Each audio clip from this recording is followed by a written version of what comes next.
Marriage, a show where we examine modern marriage from every angle, including our own relationship. I'm Allison Raskin, a New York Times bestselling author, relationship coach, and mental health advocate who convinced my historically private husband to co-host this very revealing podcast with me. And I'm John Blakesley. I'm an ex-CIA officer turned writer who is very worried that some of his former colleagues are going to come at him in the comments section or with an assassin's bullet. Oh my God. I'm kidding. You're not afraid of that at all. Not at all. No. But you have always said we can't go to Russia. well, it's kind of a touch and go situation over there. Yeah. And so that is a little scary. Yeah. Maybe we'll wait until there's a change of leadership. Well, you, even before the war started, you were like, that wouldn't be good for me personally. Yeah. Well, you know, I don't think anything would happen, but why risk it? You know, why risk it?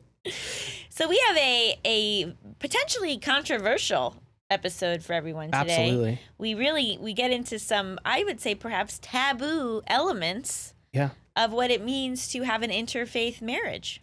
Right. Because I was raised a Catholic, but now I'm lapsed, and you were raised a Jew, and you have a strong cultural affinity towards your Judaism. Is that right? Yes.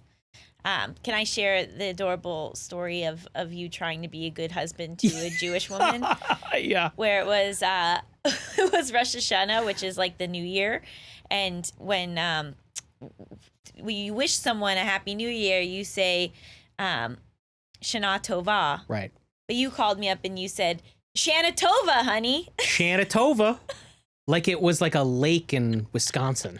It's like picking up some cheddar in Shanatova. But it was so sweet that you had tried. And I really did try. That you even knew it was Rosh Hashanah. Right. Well, yeah, I saw it and I thought, oh, Shanatova. And again, it is Shana Tova. But now I love saying Shanatova. Yeah, it's an in-joke. Right. Our kid will probably think it's Shanatova. Shanatova, yeah. It's got a ring to it for sure. It really does. Yeah. You also recently expressed that you like the tradition of a Shiva. I love. So we're going to talk to our guest today, Genesis Games, about interfaith marriages and fostering a curiosity towards your partner if they come from a different faith background. And I will say that there are aspects of the Jewish religion that I just love and I think are beautiful. And one is Shiva. Like, I always thought Shiva was kind of weird. Like, you want to just like hang out and like, you just want to like close your doors and be away from people when you're grieving. But Shiva is the tradition that after someone dies, you hold Shiva at your house. I mean, if you're really religious, you do it like all day for like 7 days, right. But there's obviously like lighter versions. Right. We did Shiva Light, and that version I really like, where it's like you open your house to the community, and it's just like for a few days. And I think we also did it on a weekend, which is not. Yeah, I broke all the rules. It was for my mom, who's not religious at all. Your mom was an atheist, and so I was just like, she was an agnostic. Agnostic. She okay. would never claim that she knew what the hell was going on. Okay. But yeah, like I was like, yeah, this is Shiva Light. We're gonna have it like Saturday during Shabbat, like all the things you're like not supposed to do. But it's so lovely because people come in and grieve and tell stories. It's so wonderful. And then when we buried her, everyone put a little dirt onto the casket, and I just thought that was so moving and lovely. And then the tradition that your mom also taught us about lighting a candle for 24 hours on the date of loved ones' deaths, which is something we'll definitely do for her this year, is just like a gorgeous like tribute and such a healthy relationship towards death, I think. Mm-hmm. I'm sure there's some non-death things that I like about Judaism too. The Reubens and the bagels are pretty good. But we'll get into all of that. But you know, as like a stage setter, like what do you believe about like the afterlife and religion? Like what's your take? My take is that it doesn't make sense to me that this is all there is. I see. Like, I don't just like buy, because it's like, okay, the Big Bang Theory, it's like, sure, but like what caused there to even be a thing around for there to be a Big Bang?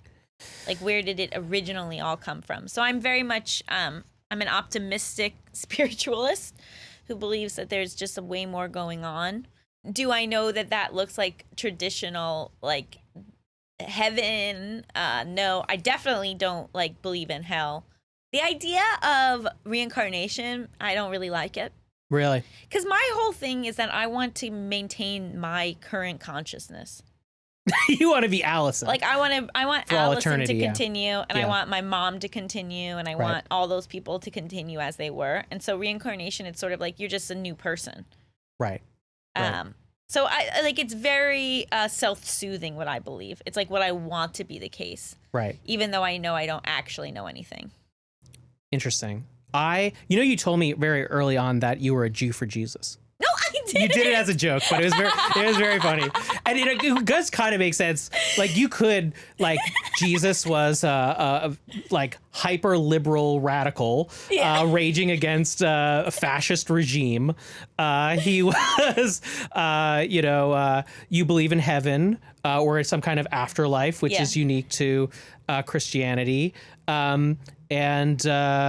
Is it unique to? I don't think. I mean, please correct. Mormons believe in it. Well, Mormon is a branch of Christianity. Don't Muslims believe in the afterlife of some kind? Oh, I actually don't know. I should know that. You should know that. You were in Islamic studies. I've done a lot of work about Islam. Yes, they do. But it's unique outside of the Jewish tradition. I don't think the Jews believe in an afterlife, right? Maybe there's some it's more like that we don't know. Right. Okay. There's not like a clear Understanding, like vision of what it is. I see. But anyway, so I could see it. But so I was raised Catholic. I have a great affinity for some of the great Catholic thinkers and Jewish thinkers, frankly, and Islamic thinkers. I've read them all. And I think it's like a very important questions to grapple with. But ultimately, I can't personally, at this stage in my life, make that leap of faith. And so I believe that the universe was created through a combination of matter and antimatter exploding in and of each other. And that it released a gigantic explosion, which created what we know. But where did the matter come from? Well, where did God come from? Right. It's mystical. It's magical. It's supernatural. Yeah, but then who created that magic? And so at some point, no matter what whatever your frame of thinking is, like I think that the way that human beings think about causation is probably more weird than we understand it to be. And, there's all kinds of spooky stuff in quantum mechanics about things happening at a distance, and things that we previously thought defied some of the logical, intuitive laws of nature. And so I suspect that something like that was going on. But, I don't know, obviously. And so that, yes, you're right that there is a leap that I'm taking. And I believe that consciousness is essentially a psychological construct that our brains created in order to better organize, seek shelter. And so then how are you even engaging in life if you just think you're like this like robot that everything's not real and an illusion? Well, it's not that everything is an illusion. It's that I believe that the times in my life where I have felt most at peace is when my ego is the quietest, and my sense of that thing that which propels me to try to succeed and try to find a mate and all these things that also happen to be conveniently evolutionarily advantageous for me, which is why I think it was a construct that humans developed like as a competitive advantage. Like it gives me peace because I think like, oh, I'm just a body. I'm living in a much bigger, complex system of matter, and I'm just a tiny speck of matter. And that gives me quite a bit of peace. And, the problem is that the ego is so loud that it's always going to come back online. But ultimately, that's what I believe is the truth. And, to your question of like, well, do you believe that it was like, some complicated scientific thing at the beginning of time? Or do you believe that it was God? For me, it's just like, what do I think is more likely? And for me, like if I had to take a bet, I would say, I think maybe 65% it was some scientific thing that I don't totally understand, and 35% that maybe there's something supernatural going on. Those are pretty good odds. Right. I like to think that I'm the one, kind of in that matrix where like you're the chosen one. Yeah, they're going to come to me. I got to fix this whole thing. Yeah. So you think you are the Messiah. You think you're salvation. I'm open to it. Before we head into the interview portion of the show, where we'll be talking to Genesis Games, who's a couples therapist who really helps couples navigate these differences in their backgrounds and faith and beliefs, we have to do what is rapidly becoming my favorite segment of the show. People are coming up to me on the street and they're saying, "Hey, you're the marriage moment guy." It's just weird because at the time of this recording, the show is not even out yet. Right. And I said, "Back off, creep." Stop hacking my computer. Travis, how come you're wearing a mustache? It's just our producer. Okay, it is officially time for Marriage Moment.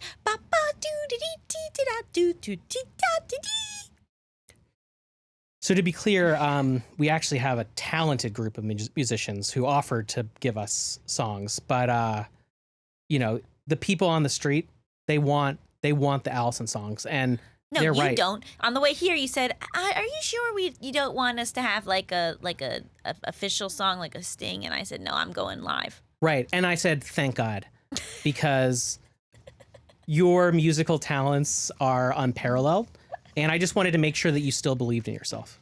I just want the listeners to know that you don't have to be good at something to enjoy it. Well, you're definitely teaching us that. Okay. I'll quickly explain what a marriage moment is, though, considering this is only the third episode of the show. Right. And it might not have, taken off in the zeitgeist as much as we'd hoped. A marriage moment is where we share a moment in our marriage that stood out to us for whatever reason. Obviously, we spend all our time together, and a lot of stuff is just forgot or never even implanted into our brains. But these are moments that, reflect our relationship or our feelings towards each other, and that they stuck around. We went to Italy for our honeymoon, which was very exciting.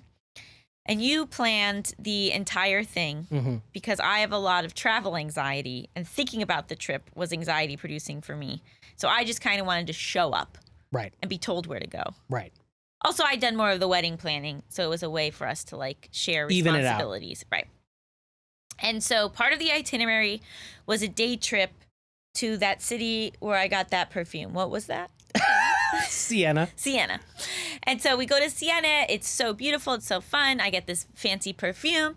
And then it's time for lunch. And you had made a reservation at this very famous restaurant. Right. But I saw the menu, or I just saw the vibe, and I was like, I really don't want to go here. I was like, "John, can we please go somewhere else? There's these amazing pizza places. We haven't even had that much pizza. We're in Italy. Please don't make me eat here." And you were like, "No. Yeah. We got to go here. We're going. It's on all the lists. All the lists. It's something you have to stop by to get the full experience." 100%. So I said, "Okay." We sit down. I look at the menu. There's nothing vegetarian. Not at all. It seemed to primarily be exotic meat. It seemed to be a place that antagonized vegetarians. Yes. Where we were explicitly not welcome. Right. A lot of boar. Yeah. A lot of game meat. Animals suffered in the making of this restaurant. Which is something I abhor. Right. But I see that they have something that says eggplant. And so I was like, okay, I'll get the eggplant. You love eggplant. I love eggplant. My dish comes. It is just tomato sauce. Just sauce. It's just someone took a scoop of tomato sauce and plopped it on a plate. And there are maybe some tiny, tiny bits of eggplant in it. Right. And I bring this up because I feel like a lot of husbands would have doubled down in that moment. Uh-huh. They would have been like, "But it's good sauce." Right. Or, "Look, there's tiny pieces of eggplant in it." Yeah. But instead, you very kindly was like, "I've made a huge mistake."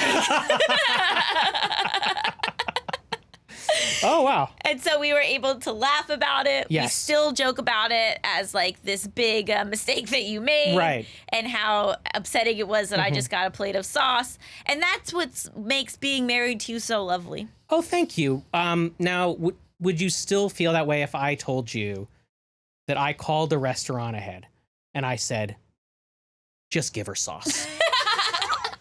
She's going to ask for eggplant, and I want you to go back there, and I want you to give her just a soupy bowl of sauce. It wasn't even a bowl. It was a plate of yeah, sauce, yeah. which was even more upsetting. Yeah. Because if it had been a bowl, maybe we could have been in like stew territory. Right. Like this is a tomato stew of some kind. Thankfully, the people there had the foresight to put it on a plate because they knew just to really piss you off, we were just going to give you some sauce that maybe once came in contact with some eggplant. Yeah. Very minuscule. It was great. It was a good lunch for me. I think I got drunk, and I think I had some orecchietto with sausage.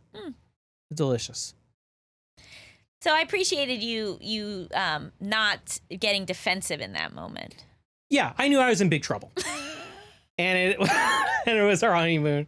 And so I had to figure out a way out of this. And the best way out of it for you, honestly, the way to solve most problems with you is through humor. Yeah. If you make me laugh, you can kind of get away with anything. Murder. Yeah. Murder. Yeah. So what's really bad for you is if I'm not in a non-laughing mood. Oh yeah. If it falls and there's no laughter, forget about it. I'm toast. I'm toast. What's your marriage moment of the week? My marriage moment is about how you're a trickster. And would you agree with that? Historically, have I been a trickster? Historically, would you say that trickster is something that sort of defines you? Absolutely, I would. Yeah, that's true. Do you find trickster to be the same as prankster? Or yeah, absolutely. Okay, yeah. So one night, I do all the cooking in our home, and I'm chopping onions, trying to make, because, by the way, being in a relationship with a vegetarian was something for me. I learned how to make all these lovely vegetarian dishes that Allison would eat, right? And now I'm pregnant and I won't eat any of them. And she won't eat any of it. She just wants mac and cheese all the time. But so I'm making her a beautiful dinner, after a hard day's work.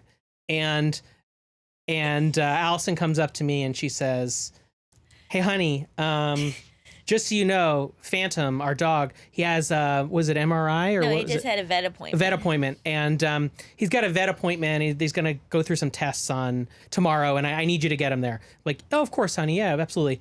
And the vet also said that you have to bring him to the office sopping wet. I said, "What?" And she said, "Yeah, Phantom's got to be sopping wet." And again, I'm busy cooking. I'm like, all right, fine. I said it thinking you would be like, haha, but you believe me. Yeah, I believe you. And so I had to take that trade where it would take me. Right. And so I was like, okay, yeah, he can be sopping wet. And then she was like, "But you can't make him wet at the vet. He's got to be sopping wet when he arrives. So you got to douse him in water here at the house, then transport him so that he's still soaked by the time." Like, you can't use any towels to dry him. And I was like, "Oh, okay. Yeah, okay. We'll make sure he's wet before he gets there." And you're like, "You can't cheat. You can't do it outside." I was like, "Okay, he'll be wet." And then she lost it. Because, okay, there's just so many elements to this. Primarily, what kind of test would he need to be sopping wet for? No. And then even if we buy that he needs to be sopping wet, the vet has access to water. Right. Why would we need to do that at home? We're in a drought. They don't want to pay for it. I don't know. I don't know why I believed you for a second, but I did. More than a second. Yeah, for a minute. We had a whole conversation about it, yeah. And I kept just saying sopping wet. Sopping wet. It'd be interesting if you had let it go to see if I had doused him. Oh yeah, I should have seen. You should have seen. I probably. Day. Who knows? He was getting some weird tests, maybe he needs to be wet. I don't know.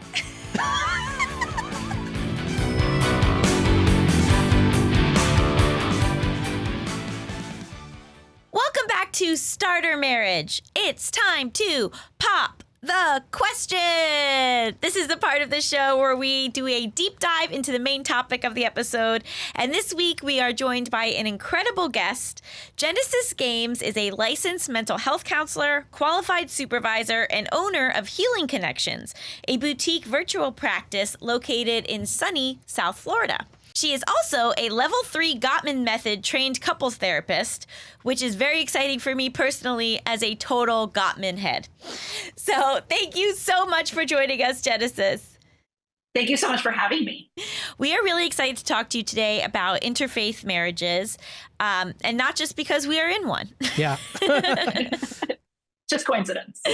Yeah, so I imagine that this is something that might not come up a lot for couples in the dating process, but potentially becomes more of an issue as they get more serious, as they get married, as they start to plan having a family. So what do you think people can do in regards to being aware of this potential issue earlier on?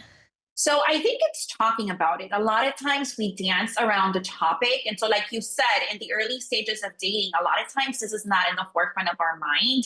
We might have an idea that perhaps the other person does not share our same faith, but we're not really asking questions and we're not diving deep into what this is going to mean if the relationship becomes more permanent. And so we find ourselves having these really difficult questions once a relationship has become more permanent. We have deep feelings. We've invested more in the relationship. And a lot of times we can feel heartbroken because we didn't realize how big of a gap or how significant these differences might be, which they don't always have to be so significant, right? But in some situations, these differences might be very significant and there may not be a lot of room for flexibility. And it can be really heartbreaking to find that out later on in the relationship versus in the dating stages. I'd be curious too to see how you define interfaith marriages. So like Allison and I grew up Catholic. I'm now a lapsed Catholic. And Allison was a Reform Jew. And I think views her Judaism as more of a cultural thing as opposed to a religious dogma. And you can correct me if I'm wrong there, Al. But, so like we're both relatively secular, right? We come from two different traditions and two different cultural traditions. And we grew up believing different things about God. But I sometimes wonder if we even are in an interfaith marriage because we're kind of secular. And so, I'm sure it's a spectrum, but I'm curious to think what your perspective is on that and like what are the real sticking points with an interfaith relationship? So one, yes, it's absolutely a spectrum. And two, I love that you mentioned that cultural piece because whatever religious beliefs we may hold may be a really important part of like our identity in a day-to-day basis in our personal lives and the way that we live life day in and day out and the choices that we make small or little every single day or it might be more of what we do culturally. And so big traditions, big holidays, rituals that make us feel part of this like larger community. And both are valid and both are important, but that does make a significant difference. Are we talking about compromising on certain holidays a few times a year? Or are we talking about potential compromises that are going to impact our day-to-day lives and the decisions that we make to co-create this life together? Those are two very different conversations.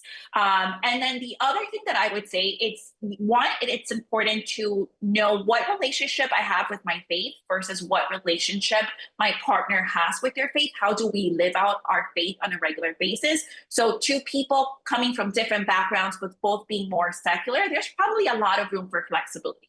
And there's a lot of room for like compromise without really feeling like we are denying ourselves or we're betraying our own beliefs. There's a lot of gray space to work with.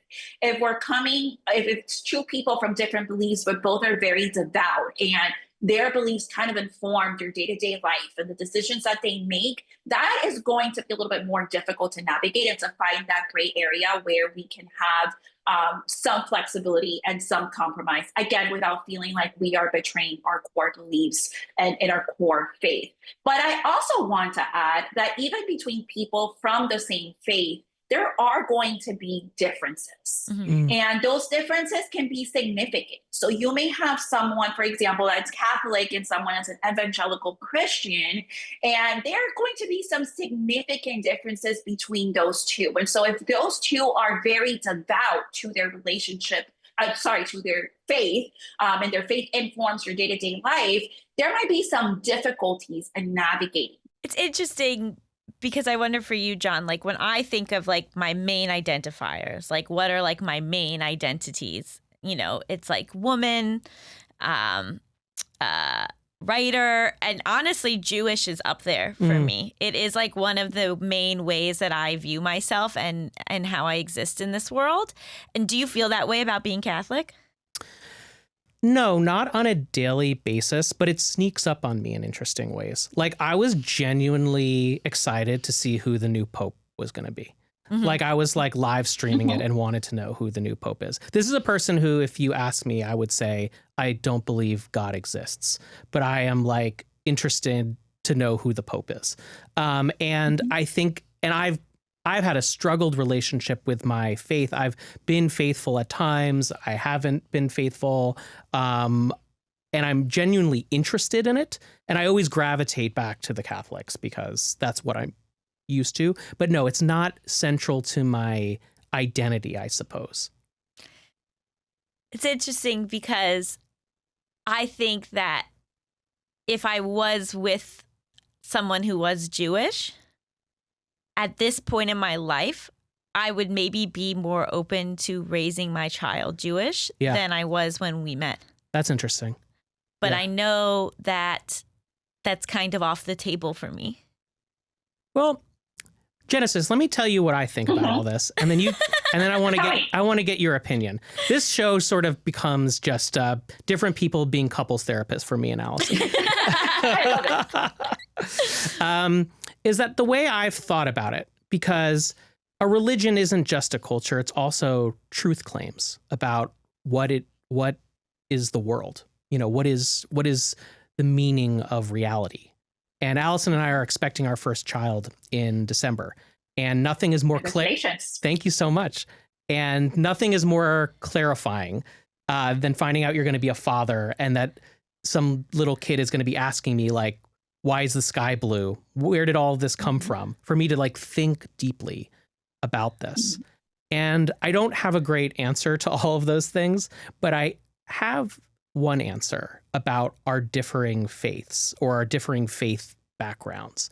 And that is that Allison's Judaism, celebrating Hanukkah, celebrating Rosh Hashanah, the little rituals that we have that come from your side of the family, and also from my side of the family, eating fish on Christmas Eve and Christmas and, you know, celebrating Easter, etc. These are all a part of the story of our family. And they're a part of the story that our son, that we just found out about, just found out it's going to be a son. It's a story that our son is inheriting. And so it isn't just about the different truth claims about the Trinity versus, you know, kosher meat. It's about, this is a bigger heritage and a bigger history has led to your creation. And this is a way that we celebrate that history. I agree. And I think that this would be the healthiest outcome, would be where the child does not ever feel like they need to choose, right? I go with mom to temple, or do I go with dad to mass on Sunday? You know, and if I choose to go to mass, then mom is going to be upset. So we would be putting this child in this place where they have to choose who they're going to be more loyal to. Right. But then that means I'm being disloyal to the other parent. And so we would never want to do that. We would never want to put a child in that situation. We would want to show a child, like, this is how mom and dad came to be who they are. Right. And this is who mom and dad are. This is our family history. And you are a part of that. But these are all chapters of our family history. And as you grow up, you are going to pick and choose what resonates best with you. And we will be here to answer questions and to like guide you in that process. But all of it is part of who you are. I think for me, it's that it's not like you said, and then you go to temple. It's like, I don't want to go to temple. Like I think for me, it's such an ethnicity piece of it all. And, it's also a tricky time to be Jewish. And I, as someone that does not approve of Israel and is not a Zionist in any way, shape, or form, I do feel perhaps some responsibility to raise a Jewish child who actually believes in the tenets of Judaism, which is like to create a better world and not do harm. And so I don't know. I wonder if like there's an element of what's going on in the world right now that is leading me towards feeling more like I want my child to identify as Jewish. And I think another element of all of this is like my mom died in the fall, and the loss of her best friend said to me, you just need to make sure that you still have community. And one of the ways that we really got community was through our synagogue. And so I wonder if it's this issue in America in general, when it's like when you are looking for community, the most obvious option is a religious community, even though that doesn't necessarily sit well with me as someone who often sees organized religion as a way to justify not so good behavior and to create tensions and rivalries between different groups. I'm very different than John in that I am deeply spiritual. Like I 100% believe that there's like a higher power. My whole thing is like, I don't know, like that. And I think that maybe comes back to like, how do we raise the kid? It's like, we don't know. Like, I hope there's an afterlife. I hope grandma's smiling down at you, but like, I can't present you with like the clear version of heaven or hell that I feel like Catholics grow up with. I said a lot there, so feel free to pick it apart. You said a lot there, and I think you touched on really important things. One of them is that community aspect, and I do think that in the United States, a lot of time when we think about community, we think about going to some form of religious community. And I hear that a lot with clients when they move to like a new city, and they're like, I need to meet people. Where am I going to go? I'm going to go to some form of religious community, even if I've never set a foot in any sort of church or anything like that in years, right?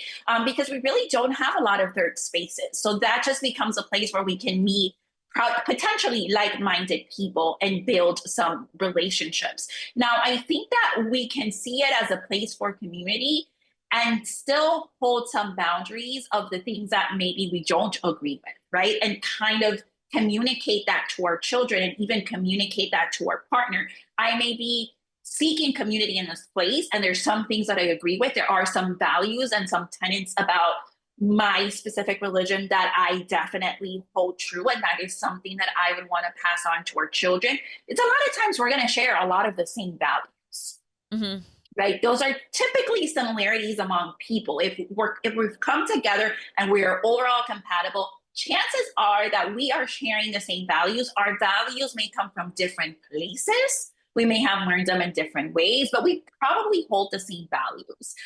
So I think that we can definitely see it from a values perspective without adding everything else that comes with the whole package of religion, if that makes sense. I do wonder, like, for couples, if, one couple over the course of their life, and I think this often happens with people as they get older, becomes more religious. And so what do you do when like that suddenly is like a totally different dynamic within your relationship? Maybe you got together when you were both pretty secular, and now suddenly your partner is going to church every week. So it's really interesting because I've seen a different combination of all of it. I've seen it where they meet and they've been pretty secular, and then all of a sudden something happens and someone turns deeply religious. I've seen it where they both start as deeply religious, and then one of them decides to start questioning and go on this like faith deconstruction journey. And I think it's really important to remember that faith is a relationship, and relationships evolve and change over time. So the same way that your relationship with your partner is going to change over time, faith is going to change over time. And so kind of to what you said, you've been faithful sometimes, you've been not so faithful other times. That is going to happen. So we can't hold the person that we met, when we were 25 to what their perception of religion was at 25 when we're 45. Right. I would think that fostering curiosity is around this issue is maybe what's most important. I'm curious. I'm a person who believes that we are biological machines. Ugh, I hate this. He read this book about determinism? No, but even separate from that book, I believe that we are just pieces of matter. And I think there's beauty in it, that for just a brief period of time that this matter is assembled in a way that we call John. And it gets to be with matter that is assembled in a way that is called Allison. And then we will be, some thousands of years from now, we'll be, who knows how we'll be assembled. But for this like brief, precious moment in history, we get to spend it together and we get to have a family together. And for whatever mysterious reason, we have consciousness of that. So do you believe my mom's fully gone? You could say it if you do. I don't have any evidence, I hope that there is something more, but I believe that she has returned to the earth, and that we are all going to do that one day, and that there's a union in that. But why haven't you said that to me before? You were afraid I didn't want to hear it? Yeah. You can tell me what you think. I mean, why, I don't want to hurt you. But I also don't know, so I'm a person too who every now and then, if I ever became religious again, I suspect that it would be either I would become a Buddhist because a lot of my opinions are sort of similar to Buddhism, or I would get into some of the Catholic mystics who are kind of suspiciously Buddhists, and some of them were persecuted for it. But some of that thinking is more interesting to me. But I just can't bring myself to take that extra leap. To me, it feels much more probable that we live in a materialist world. Now that might change. And I think that, as far as our kid, like, just having the orientation of curiosity, I think is most important. Because I get the sense from you, Allison, that so much of your desire to raise our son Jewish in a particular way is about your own relationship to Judaism. Like, you want to raise him with Jewish values that align with you. And your conception of that, and it's a communion with your mother, and it's a sense of nostalgia of the community you had as a child. It almost also sounded to me like it was like this bigger purpose. Like, I want to make sure that my child grows up to really hold the true core values of Judaism and not Zionism, and like to give that to the world. Yeah, and I guess there's also just an element of it is this ethnicity that I think can really help you tap into. I mean, we're not necessarily seeing that play out as much right now, but historically can help tap you into empathy and the understanding of what it means to be persecuted and to be othered. And what and how do we respond to that? We respond to that by fighting injustices and by not assuming that there's just one way to be that is better than others. And and it's a weird time to say that, obviously, but if you look at a lot of religious Jews, they're very unhappy with what's going on right now. And so I guess for me, perhaps some of this fear is raising a white boy with a waspy last name, and to have a better understanding of what it means to not necessarily have that level of privilege all the time, if that makes sense. That makes sense. Yeah, totally. Obviously, I identify as white. I am treated as white. I get all of the privileges of being white. But there, being raised in the Jewish tradition, there was so much emphasis on persecution in this way, not to make you bitter, but to make you just so hyper aware of that's not how you want to be, that's not how you want to move through the world, that you want to fight for each other, stand for what's right, you know, that there's so many different identities out there, and that people can use your identity against you, and that's something we really want to rally against. Well, I think this gets to an interesting point that we can ask Genesis about, which is that it sounds to me like one thing that really draws you to Judaism is that it is a foundation of your values. It's like something your values can spring from. And like you use it as the foundation of that, right? And I know there are plenty of like probably Catholic priests, I suspect rabbis, I suspect all kinds of religions would say, you know what, by not raising your child in one faith or another, by allowing them to sort of decide themselves, you are choosing for them. You're not giving them a foundation from which to have their values come out. And you're just kind of taking this middle of the road, you can decide for yourself, which ultimately just in a secular society leads to a secular child. And where will those values come from? And if someone made that argument to you, Genesis, how would you go about thinking about that? Or if one of your clients made that argument? So I think it goes back to what we said at the very beginning. Mom's religion, dad's religion, they are part of who you are, and they're part of the history of the family. And so if both parents are respectful of their religious beliefs, how they grew up, their values, they're able to openly talk about these in the home, right? When we're going to church for Easter, we're able to talk about why we're going to church for Easter and what we celebrate and how we celebrated when we were little, and like the parts of it that we truly believe and hold dear, and the parts that are maybe not things that we truly like think they actually happened or believe that are factual, but you know, it's part of the story and we go along with it. And the same thing we can do when we are doing Hanukkah. We can talk about the history of Hanukkah and how we celebrated Hanukkah when I was little with your grandparents and all of that. We can talk about the history of it. We can talk about the traditions. We can have these open conversations. And again, as a child grows up, the child is going to decide if I lean one way, I lean the other way, I'm middle of the road, or I lean to a completely different set of beliefs that are none of the ones that were shown to me at home. But I think the secular equals secular, it would be more so if we're not talking about religion at all, right? If that is a topic that is off limits in the household because both parents cannot be respectful of their beliefs. They can't have these conversations. They can't look for the similarities. They can't approach it with curiosity. So then we're keeping religion off limit.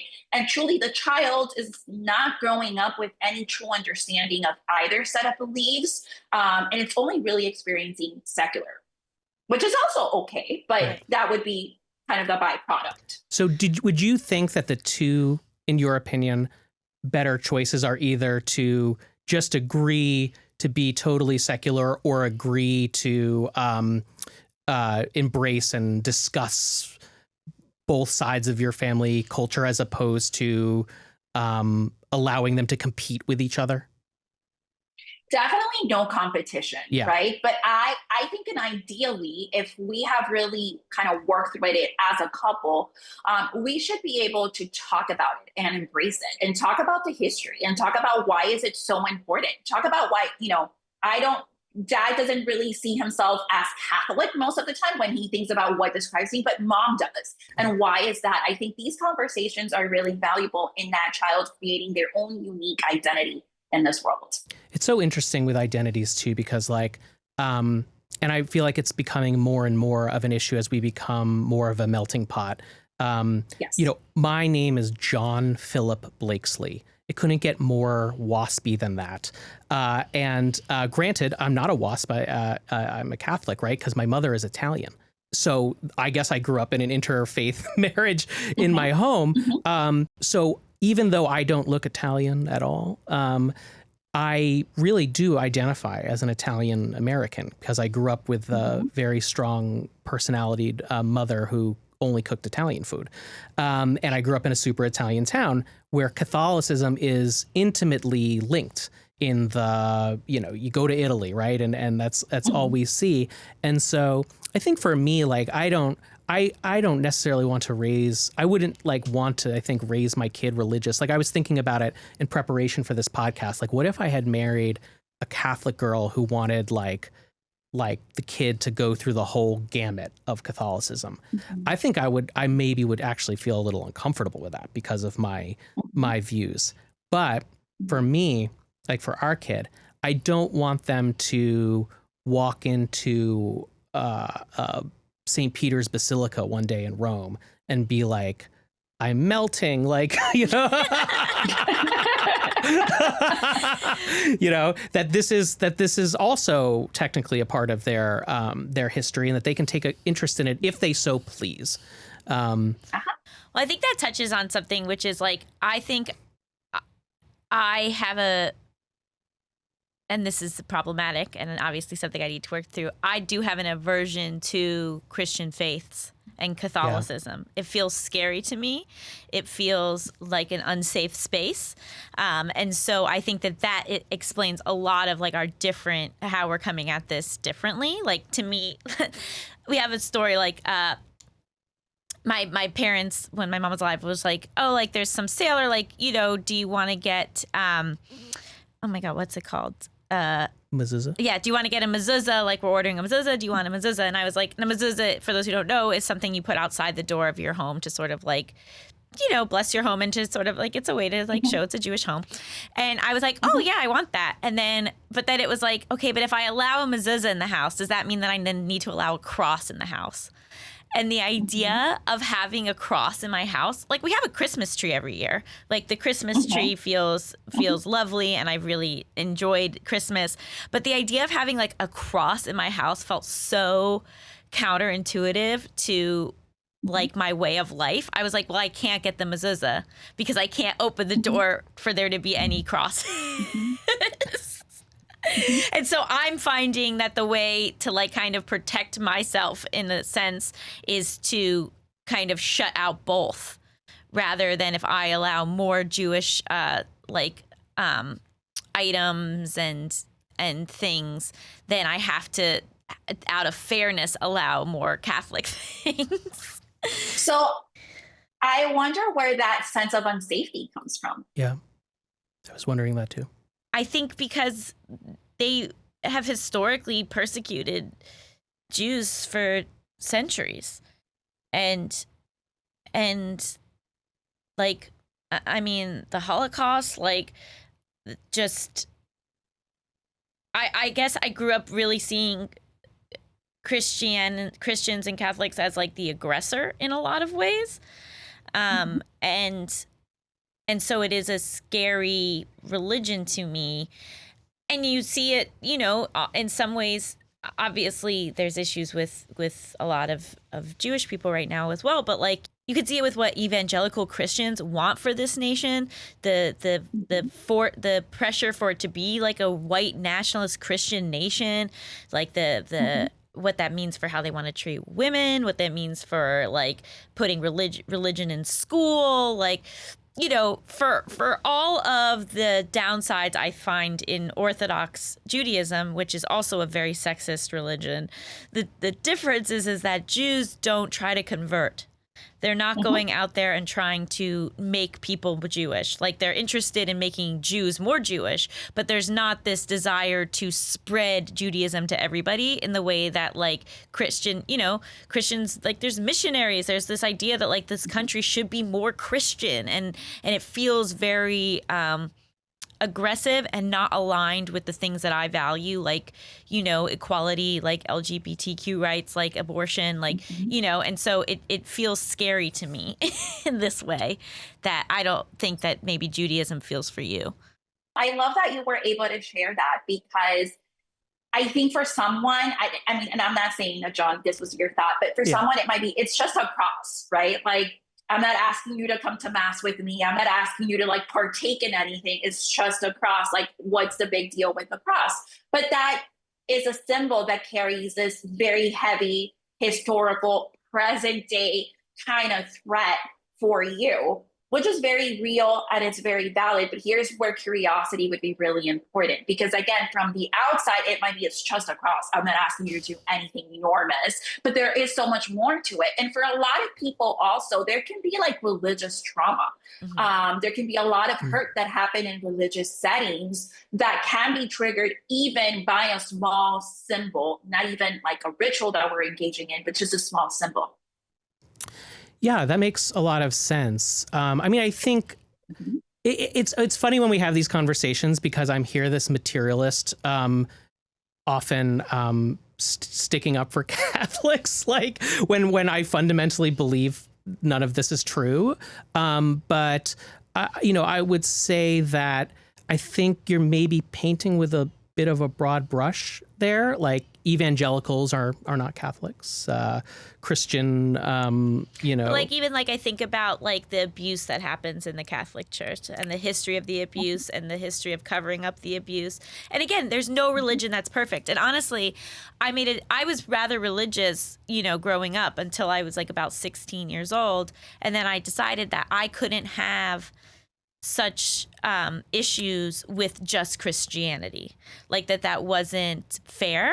And so that's when I stopped identifying as religious. I kind of made this pivot where I was like, I find all organized religions to be harmful in different ways. And so for a very long time, I was like, I'm not religious. And that's when, and then, but the cultural aspects of the Judaism is what still has a grip on me. Yeah. I mean, I think that whatever you grow up with, it's going to seem like more comfortable and normal to you, right? Like, I think there are like the same aspect of Judaism that you love, which is like, we're not trying to convert people.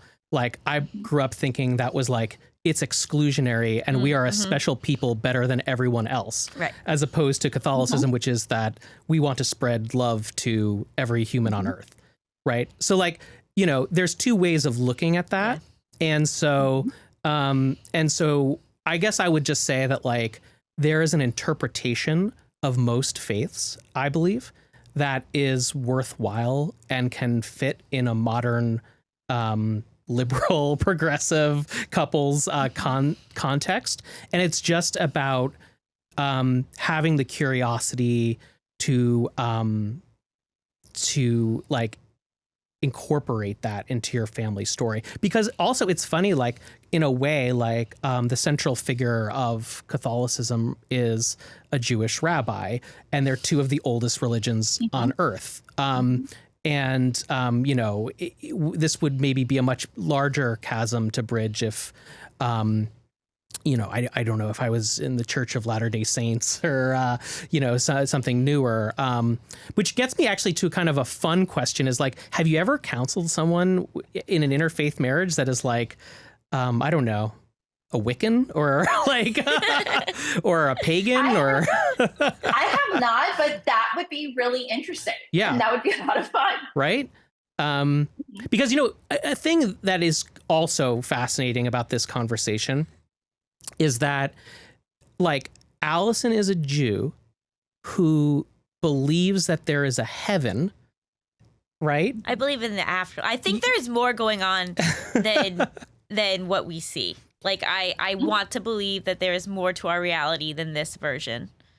But I again like it is this inner conflict within myself. I am not religious, but I am spiritual and I am ethnically and culturally Jewish. And so I think part of the thing is how much of an ethnicity it is. But I also want to say, like, I truly do not believe, and this is kind of getting back to your earlier point, that children need to be raised with any religion to understand morality, to have wonderful values, to be a present and kind being. Like, I don't think the religious piece is necessary at all.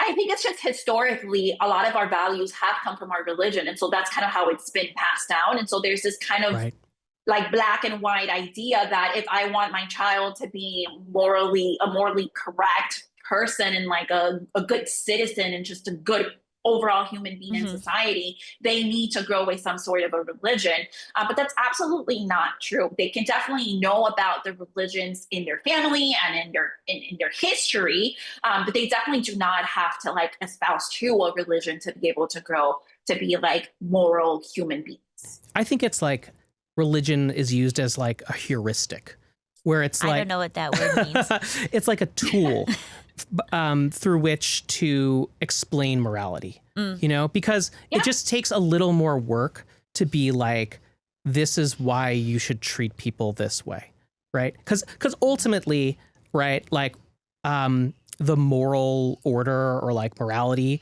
in these great religions is founded, like if you ask, well, but why? But why? It ultimately goes back to because God or a greater being like holds together a moral order.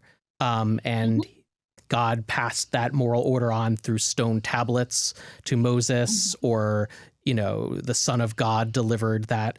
But, you know, what those of us who are more secular have to reckon with and struggle and explain to people is, well, why do I have to be, you know, good to the weak or to the poor if there is not a moral order held together by a higher being?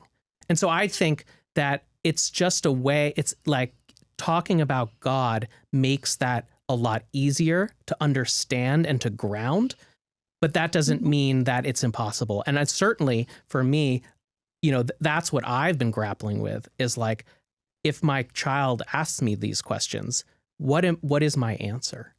And why is it just that, well, you just got to fit in with society, my man. Like, you know, you just, you know, either you go to jail for being a serial killer or you just agree to be nice to people. You know, but like, why is it in the absence of that moral order, if it doesn't exist or if it's not all fundamentally rooted in one being, why behave well? And this is a question that philosophers and theologians have been debating for, you know, centuries. So I'm not going to solve it all, but I'm definitely thinking about how to you know, communicate that to my child when they're young, but also when they get older and start asking more sophisticated questions. Knowing Allison's kid, you know, is going to be pretty smart. So. I was just thinking, oh my God, we're going to have like a 2-year-old asking, like, being your kid, asking just like the most complicated questions. I won't even know what vocabulary this child is using. But I think if we think back, especially to the major religions, whatever text we're using, a text is full of stories. And these stories are showing us empathy and are showing us why we should behave in this way. And there might be a factor of like fear and, you know, condemnation if you don't behave in a certain way. But there's also a piece of like empathy and a piece of like, this person was in this situation and they could have chose X or they could have chosen Y and they went with X because that was appropriate, right? It's a lot of storytelling, and we can still engage in storytelling without bringing religion in. Now, it does take a little bit of more effort because it means I have to do a little bit more homework as a parent, and I have to find stories, and I have to find books, and I have to find ways to present this to my child versus just like grabbing a religious text and being like, hey, this is why, right? So it does take a little bit of more work, but really what we're looking at is storytelling. Right. You know, I went to a Catholic college, and there was a brilliant priest there named Father Himes.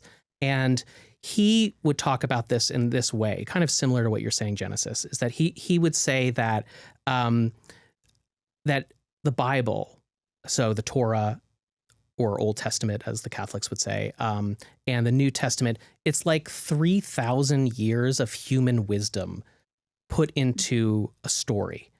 And it's about the experience of, you know, the Jewish people's tumultuous relationship with God. It's about, you know, it's about politics. It's about living a life day in and day out. There's a lot of problematic stuff that we as a human race did back then. But it's all this insight into what it means to be a human and the responsibility of being a faithful person. And I would say the responsibility of being a secular person who doesn't believe in the supernatural claims of all this is to grapple with it.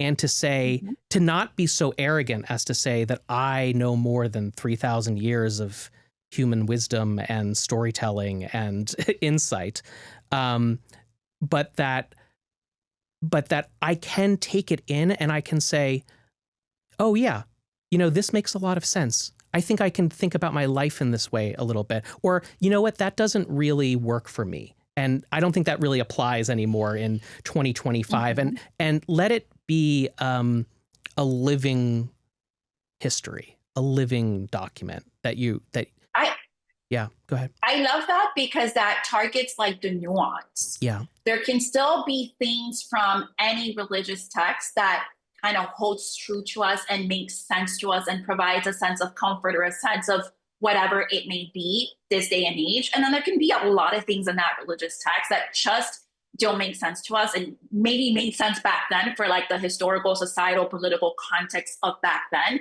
but don't make sense for us in 2025, right? And so being able to have those conversations with your partner, but also being able to have those conversations with your child. I don't have to have a specific answer for you. It's okay to get curious.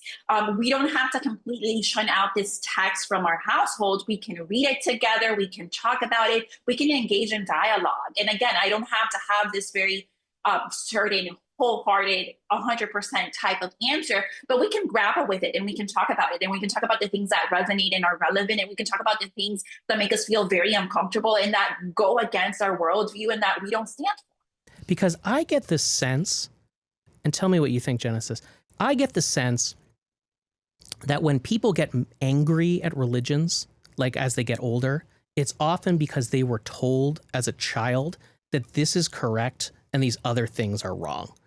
That this is the only way, and then this is all bad. And it's and then they kind of say, oh, well, that's not quite right. Or I don't really agree with that. And then they kind of, they're angered at the certainty that was imbued in them, as opposed to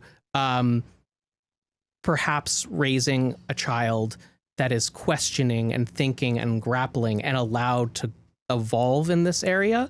I mean, who knows? Maybe Allison and I will wind up doing that with our child, and then we'll just have like a super confused guy, like who can't make up his mind about anything and is always like reading too much philosophy and needs to get a job. But so that's possible. But I get the sense that a lot of anger comes from a certainty that's imposed on people. I would say 100%. I think that a lot of it comes from this very black and white thinking that's ingrained, very us, very them. Yeah. We are in the right, they are automatically in the wrong. And I think whatever happens in your life that makes you doubt your faith and begin to deconstruct that faith, it can be a moment of your earth, like the earth just shaking underneath you. And all these things that you thought to be true and that you lived by and that you held on so tightly and you defended, all of these things are just like not fully true anymore. And you really have to reassess your entire life. And that can be really hard for someone, especially because this can be a very isolating process. It is very likely that you're not going through this process with other people in your life, and that the people in your community are looking at you like, what's wrong with you? Mm-hmm. You need to go pray more. You need to go do something else, right? You need to become more faithful. What's going on? So that in itself can be a traumatic experience. And so that trauma can lead to the sense of anger against anything and everything that is religious. But going back to your future son, I think that it could actually lead to a son that is very empathetic and is very open to different perspectives and has this flexibility where multiple things can be true at once, and we don't have to have a clear answer, a clear perspective on something, and that's okay. Feeling comfortable in like the uncomfortable, because sometimes not having a clear answer can be uncomfortable. Absolutely, it is. This has been so helpful for us, and I hope for our listeners. But honestly, really for me, I love my takeaways are I love the idea of how much we can teach through story, and also that that there is strength in teaching the child to be okay with the uncertainty and that we don't have all the answers. But now I'd like to wrap this up with our very official final question, which is, who is a fictional couple that you think should have absolutely gotten divorced and why? So I can't remember her name, but it's from the show This Is Raymond, and obviously his name is Raymond, and I can't remember his wife's name. But if people never watch the show, basically this is a story of like a monster-in-law. He is like your stereotypical mama's boy. Mom just like barges into doors. Is this Everybody Loves Raymond? Everybody Loves Raymond. Okay, yeah. I was like, I've never heard of the show This Is Raymond. You chose a great one, Genesis, because I'm Allison obsessed. is obsessed with Ray Romano. Yeah, I love Ray Romano. She talks about Ray Romano all the time.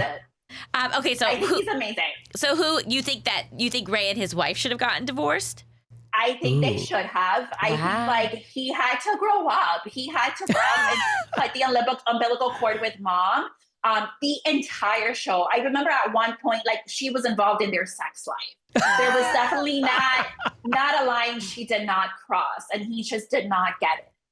Wow. That's a strong take, and I think you might convince me a little bit. Honestly, that's kind of right. I mean, he kind of throws his wife Deborah. Yes. Deborah.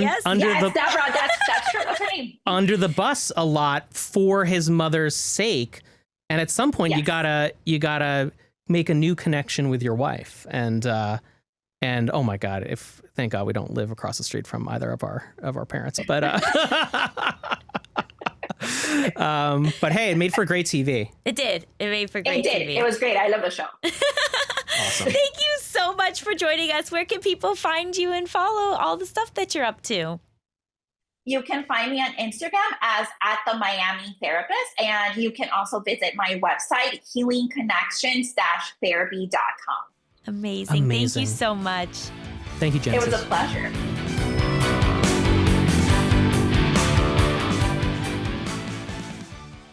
How do you feel after that conversation? I think it was a fascinating conversation, and I'm curious how you feel after that conversation. I feel like I might be in trouble. Really? Yeah. How so? Well, because I said that stuff about feeling threatened by Christianity. No, well, you spoke honestly. I think that what would behoove us both is just to be more curious about learning about it. Yeah. You know? Because again, like, I'm not saying that our kid should be Catholic. I'm more just saying that it shouldn't be something that feels dangerous or, you know, and that he should understand that he comes from this Italian Catholic. I do love my child being a quarter Italian. Yeah. That's very thrilling to me. Absolutely. And maybe you'll teach him how to cook so that I really never have to learn. I'll definitely teach him how to cook. Great. And so I would love for him to embrace that side of himself. And yeah, that might involve some, you know, at least like history and iconography, if not, you know, dogma. Iconography of a mozzarella. Yeah, like of a mozzarella. The Pope holding mozzarella saying, this is some good mozzarella. You know, that's what I'm all about. Well, this show's not over. I know No. you were thinking, hey, maybe it's time to stop yapping, but it's not, because we have our final segment, Ooh la la. which is my soon-to-be patented game show, Stay or Leave. Wow. Stay or Leave is a game show where I give you a hypothetical scenario based on the topic of the episode, and you decide if I did that hypothetical scenario, if you would stay or leave. All right. It is the near future. Our baby that is currently in my belly is now 5. Okay. You overhear him. Well, okay, so this is interesting. I wrote this a few days ago, and I said, you overhear he or she, but let's be honest, it's going to be a he. And Right. I was right. You were right. We're having a son, and I knew it the whole time. All right, let's move on. You overhear him telling his friend, I am Jewish. This is news to you because we agreed to raise our child without religion. When you ask him why, he says, every night when mommy puts me to bed, she whispers, you are my little Jewish baby. Don't tell your daddy. Would you stay or leave?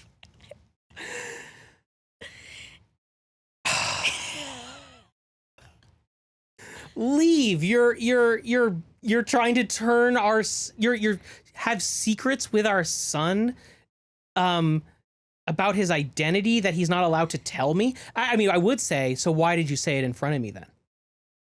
He must want to know. He must want to share this with me. He didn't know you were in the house. Oh, I see. I overheard it. Yeah, you were eavesdropping. And